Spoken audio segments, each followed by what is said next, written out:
My name is Mariam. My name is Anna. My name is Caitlin. My name is Alejandro. My name is Brooke. I'm in the clinic. I'm on the clinic team. I'm on the clinic team. I'm in the clinic team. I'm on the clinic team.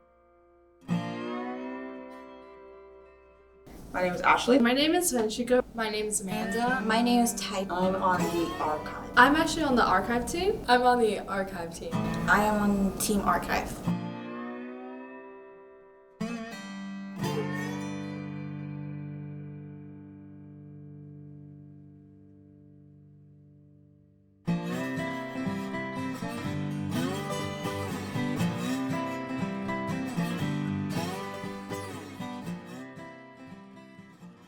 So my name is Mark Clutterbuck. My role is chair of the religion department at Montclair State University, and also I'm working with a couple colleagues as co-director of the Native American and Indigenous Studies program that just started at Montclair State. Yeah, the official title for this class is Indigenous Voices Today, and it's both a 300-level religion course as well as an honors course. And typically, the way I've taught the course in the past was to really look at key issues that are facing different Indigenous communities around the country and sort of look at them as case studies and talk about sort of the current landscape of Indigenous issues in the U.S. But for this class, we did something very different where we sort of the first day of class threw the syllabus out the door and decided that we would do basically a semester-long community engaged project with the Ramapo tribe and specifically the Turtle Clan community of the Ramapo, and specifically Chief Vincent Mann, on two projects that the community has found really two priorities for their community. And one is to establish an Indigenous clinic among the community, and the other is to continue their work in environmental justice. So my goal in the clinic team is to find sources of funding for the clinic. So I find in terms of finding funding for the clinic, something that caught my attention was the amount of paper that's needed to bring anything up in front of the government, just to be considered to be able to start a new business. Something that I find I'm going to take away with me is the need to take action. My role on the clinic team has been sort of looking into current clinics and doing some research, trying to find out what they've been doing, what's been working for them, and sort of how we can incorporate that into our model, what we're trying to do. I think looking into just medicinals and the things that they use that are unique to them, and sort of trying to incorporate that into the model so that they're comfortable in what they need. I researched into the medicinals and well variety. So I look at holistic medicines and how it can help the Ramapo community with wellness and well-being, and also mental health as well as physical health. So the first trip we went to the Muncie Three Sisters farm in Newton, and we looked at the way that the tribe grows plants and things like that, and we also helped grow plants within the greenhouse. I helped place soil in pot. I was great talking to people who have rich culture and big heart. My role was to find how to make young people interested in religion and culture. I really enjoyed learning about the rich Native American history and the culture. It was fascinating to learn about some of the religious ceremonies and experience them firsthand with my classmates. My role on the clinic team is to focus on Indigenous language recovery. Well, my biggest goal is to actually create a binder to give to Chief Mann. I'm in the process of doing that. I really want to make sure that leaving this semester they have something tangible to use and have information and resources. I went to the Bob Spiegel Edison Wetlands Association trip. We helped archive and label the different boxes that he had. I know what you mean. I got it.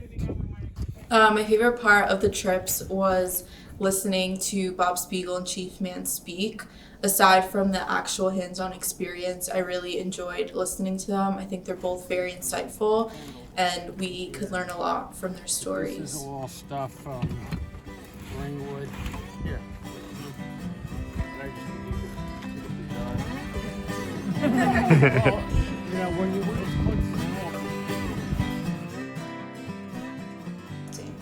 as part of the archive team, I actually look for funding and research to support the archives and just to get it started and what we can do to find grants and such.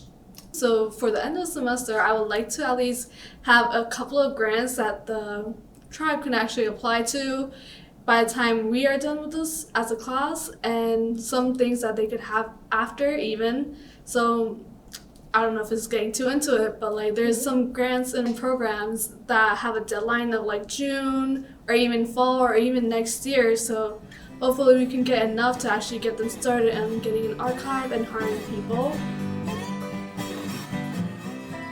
I technically have two roles. The one that I'm focusing on right now is looking at different examples of different archives that we can use as a reference. And then I'm also scanning documents to put into the digital archive. When I do the research on the different archives and I find a good example and I put it into this little document that you can use as a reference, I'm supposed to call the people that made it, and because we need to know how they distributed the information and how they make it so that everybody has access to it, what's the legal terms behind getting access to all this stuff, and I'm looking forward to calling them and figuring out their process. So I'm working with Regina, and we're going through this new Motherlode document that we found and kind of creating an appendix to explain what's inside of it. Yeah, so in this document there's a plethora of different news articles and sources that we're going through, just learning about the Ford versus Mann lawsuit. So right now, where we're at in this document, we're just going through all of those, but it's really interesting to see how the tactics from both sides, from both Ford's side of the lawsuit and the Ramapo side, how they contradict each other and how you can kind of see how Ford is lying in it. I'm hoping that we can make it through this document and finish this appendix, just because it's over 200 pages of files that we're going through. So if we can get that done, I'll be happy. My role as the archive team is to organize and scan the documents into proper folders and try the best I can to make sure it's in its right place and it can be easily found. I think my biggest takeaway from this class is on a project like this, it's very hard to start completely from scratch. We're used to a structure where everything's given to us and we work based off on it, but now we're working in a structure where we have a problem and no information. We all have to find everything ourselves.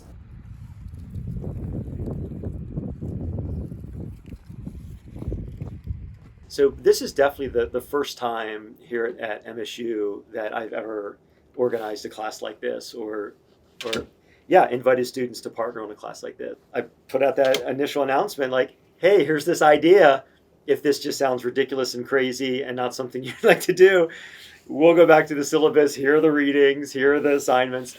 But I was just thrilled when pretty much everybody was like, yeah, let's do it. I think our professor, Dr. Clutterbuck's approach is brilliant. I enjoyed this non-traditional approach to class. It allowed for a lot of work to be done on your own time and also your own, like putting your own creativity into it, and to like work with your group members, and it's not structured, so you get to pick and choose which things you want to research and what times you want to take into researching. It's not like just traditional class. I would just sit down, listen to the lecture, and then just do a test on it. That's something that you might forget in a couple of years. It's something that's going to stick with us. And hopefully future classes that's going to work in the same project will have the same feeling and we'll be connected. I think this approach is really interesting. You can kind of see what you're doing and who you're helping, and I think all of these trips that we're going on is showing us exactly how serious this problem really is. I don't think it's any secret that Indigenous history is kind of whitewashed and sugar-coated. So, you know, before this class or any type of Indigenous education I've had in college, I didn't really know anything about the violence or stereotypes or just racism that goes on with these communities. So that's a huge takeaway that I'm learning from this class. It's all new information that we don't always have access to. I would recommend people to take this class because it's not just about Indigenous tribes. We are talking about race discrimination and how it's a constant issue that has never been solved. It's something deeply rooted in US history and world history that needs change. I genuinely really do hope that we help. I hope that we do something good with it, and it's not just I'm here for a grade. I hope that it's more than a grade.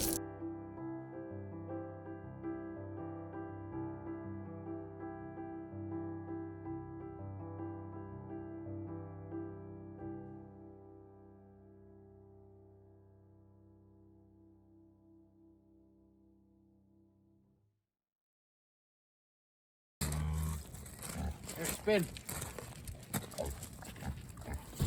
Spin. Oh yeah.